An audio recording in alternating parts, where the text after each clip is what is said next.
Hey guys, I know it's pretty dark out here. It's dark outside. We've been working on this thing all afternoon, evening.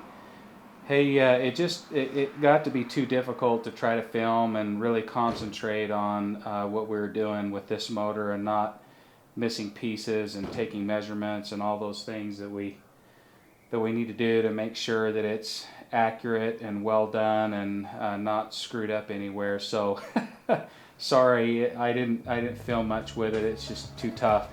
But the motor is done. The bottom end anyway. Everything is back together the way it should be. Everything fit very nicely. The only thing, I'll try to tip this over so you can kind of see that created a little bit of a problem for us. And I am going to need to still clean parts of it a little bit better. I don't think you can see it. Let me tip it a little more here. Is a really good reason to make sure that you've got your master link on correctly with your chain and you take care of your chain maintenance. You may not be able to see it here. We've got to replace this seal and the rubber O-ring in there, as well as the shifter seal, because they were leaking. At least we think they were leaking. But when we took the stator cover off, we actually found that the chain must have broke at some time in its past, or maybe the link came off and it came around and gouged up the case right here. Well, it came up and hit the stator cover and the left half engine case.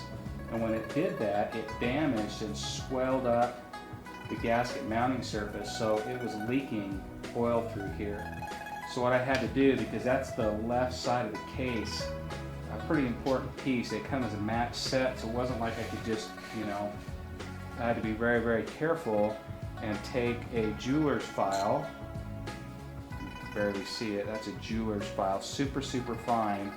I spent a lot of time just very carefully resurfacing that gasket surface on the case side and the gasket surface on the stator side. And then when I cleaned it, put it all back together, I used some sealant on there, and then put it back together and torqued the bolts. And I'm hoping that will seal. It's certainly going to be a whole lot better than it was before, but all that oil that was around here was probably coming from that leaking stator cover. So I've got some cleaning to do still on this motor, but it's basically all back together. The stroker crank is in, and it's nice and shiny. I'm not going to turn it because I've got the timing chain and stuff all hooked up to it. There is no binding. Everything is super smooth. We got here's the old crankshaft bearings. We got those out fine.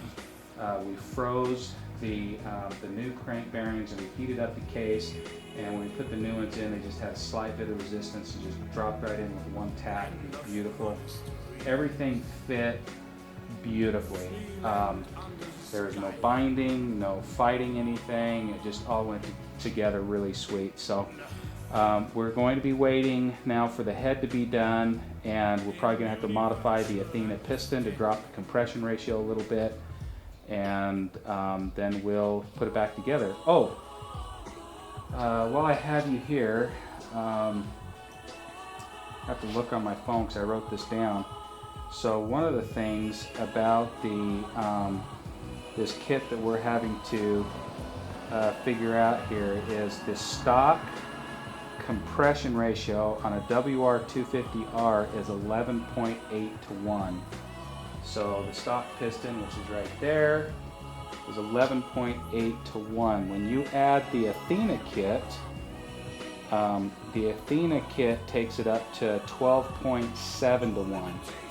So 12.7 to 1, and that is getting close to the top end of pump gas. Now, if you do just the stroker and the stock piston, it goes up to 12.4 to 1.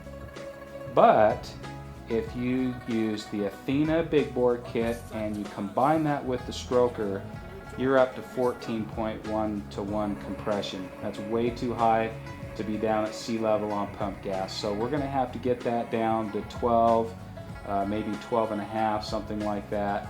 So we're going to have to take a little bit of material off the top of the Athena piston in order to get that compression ratio where we want it. That is what's going to create reliability.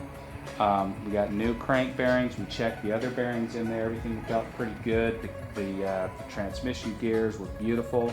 Very little wear on it, but the timing chain was definitely wore out, and so was the gear on the crankshaft where the timing chain rides. That the timing chain gear on the bottom was definitely worn out. So good thing we changed the crank anyway. That gear is part of the crankshaft, so you can't switch one without the other. You know, you have to just replace the crank, which we did anyway, and it's going to be awesome. Anyway, good night. Time to head in. Peace out. The Factor out.